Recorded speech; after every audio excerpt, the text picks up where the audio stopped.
नमस्कार दोस्तों, आप हैं संजय कुमार श्रीवास्तव के साथ और मुस्कान इंडिया न्यूज़ में स्वागत है। जी हाँ, आज आपको मैं फिर लेकर आया जहाँ पे हम मिलाएंगे आपको जगदीश जी से, जो सुप्रसिद्ध समाज सेवी है प्रजापति समाज के लिए, लेकिन अपना नाम उजागर नहीं किया हुआ उन्होंने। तो आज हम उनको आपसे मिलाएंगे और विशेष रूप से बताएंगे किस प्रकार से वो दिल्ली आए और प्रजापति समाज में क्या कमियाँ रह गई और क्या उत्थान के विषय में बताएंगे। तो मैं बातचीत करवाते हम जगदीश प्रजापति जी से। स्वागत है भाई साहब मुस्कान इंडिया न्यूज़ में, और हमारी पब्लिक आपको देख रही है, तो एक बार जो है परिचय दे दीजिए। मेरा नाम जगदीश प्रजापति है। मैं रहने वाला आजमगढ़ का हूँ और मैं पला बड़ा दिल्ली में ही हूँ और मेरी रिहाइश हरिनगर है। विशेष रूप से भाई साहब कैसा ऐसा है, कौन सा ऐसा मोड़ आया कि जो आपने जो है प्रजापति जो माटी से जुड़ा हुआ काम है उसे त्याग कर जो दूसरे काम की तरफ ध्यान दिया? देखो, माटी कोई से जुड़े हुए इसलिए हम लोग अपने कारोबार में आ गए। माटी से जुड़ा हुआ काम कोई ख़राब नहीं है। ये तो हम भी सोच रहे हैं कि भाई ये जो चीज़ लुप्त होती जा रही है, लेकिन कारोबार में आ गए, बच्चे पढ़े लिख रहे हैं तो इन चीज़ों को तवज्जो नहीं दे रहे हैं, लेकिन देना चाहिए इन चीज़ों को तवज्जो। मैं बात करूँ सन 92-91 की, तो आपके ही पूर्वजों ने जो है काफ़ी मेहनत और काफ़ी संघर्ष किया प्रजापति समाज को बढ़ाने के लिए। शायद आपके पूर्वजों की देन है जो आप दिल्ली में आज हैं, और जो है उनकी काफ़ी जो है संघर्ष मेहनत रही। क्या कहना चाहेंगे हमारे नौजवान पीढ़ियों को जिनका रुझान बिल्कुल भी नहीं है समाज के? देखो, ये चीज़ें तो हमारे परिवार या प्रजापति परिवार में धीरे धीरे लुप्त हो रही है। ये चीज़ें सोचनी चाहिए, करनी चाहिए, इसको आधुनिक बनाना चाहिए। ना कि पहले जैसे मैनुअल था या हाथ से चाक चलाया करते थे, अब उसको धीरे धीरे आधुनिक बनाकर और उसको अपना व्यवसाय बनाएं और अपना प्रजापतिवार को संयोग के रखें। मैं आज 2020 की बात करूँगा। इस ज़माने के अंदर टेक्निकल सिस्टम है, लैपटॉप है, मोबाइल है, आँचे थाचे साँचे सभी चीज़ आ चुके हैं।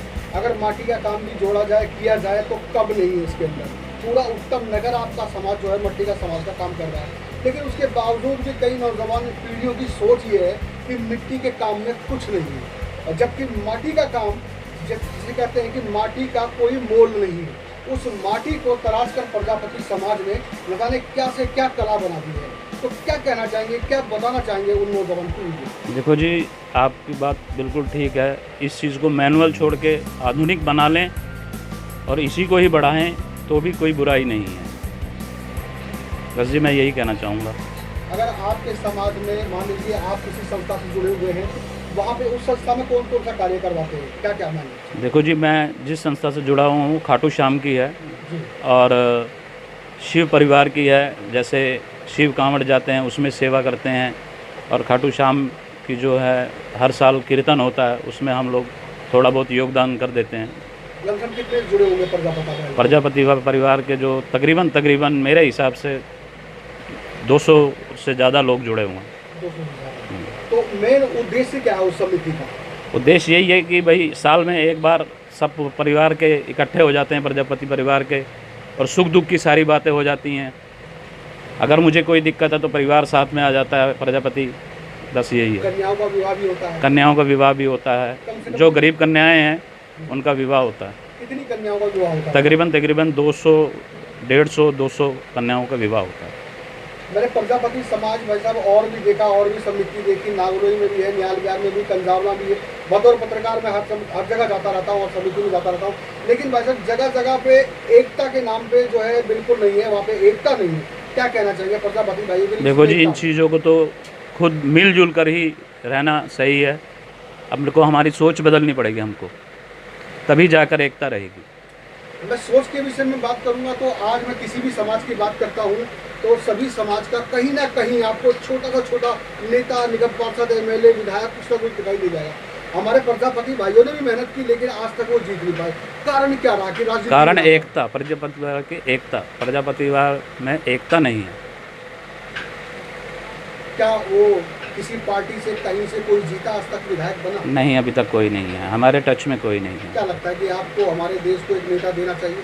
बिल्कुल, इस समाज को, प्रजापति परिवार को बढ़ना चाहिए, इन चीज़ों आगे आना चाहिए। मेरे हिसाब से बिल्कुल ठीक नहीं है, और अगर बच्चों को ये सब नहीं करना चाहिए, क्योंकि आगे जाकर वो भी यही स्टेज पे आएंगे, उनके साथ भी यही होगा।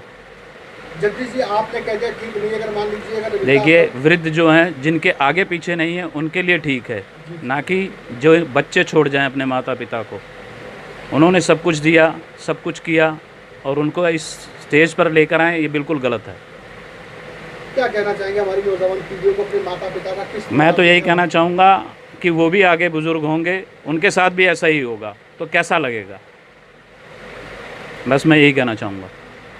क्या जगदीश जी क्या आपने कभी भी, आप जो है समाज सेवी भी हैं और अच्छे बिजनेसमैन भी हैं, टॉपर बिजनेसमैन हैं, क्या लगा कि आपको कभी भी राजनीति में कोई कदम न रखी, क्यों नहीं रखा? नहीं, ऐसी कोई बात नहीं है, राजनीति में कोई दिक्कत नहीं है, लेकिन हम काम में ज़्यादा रहते हैं, इस वजह से उस तरफ ध्यान नहीं गया।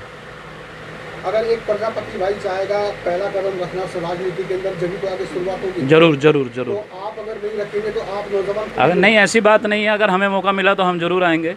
वैसे कौन सी पार्टी से आप बिलोंग करते हैं? देखिए जी, पार्टी तो कोई ज़रूरी नहीं है कि भी हमने सोच रखी है कि कौन सी पार्टी है क्या है, बशर्ते कांग्रेस से जुड़े हुए हैं हम लोग।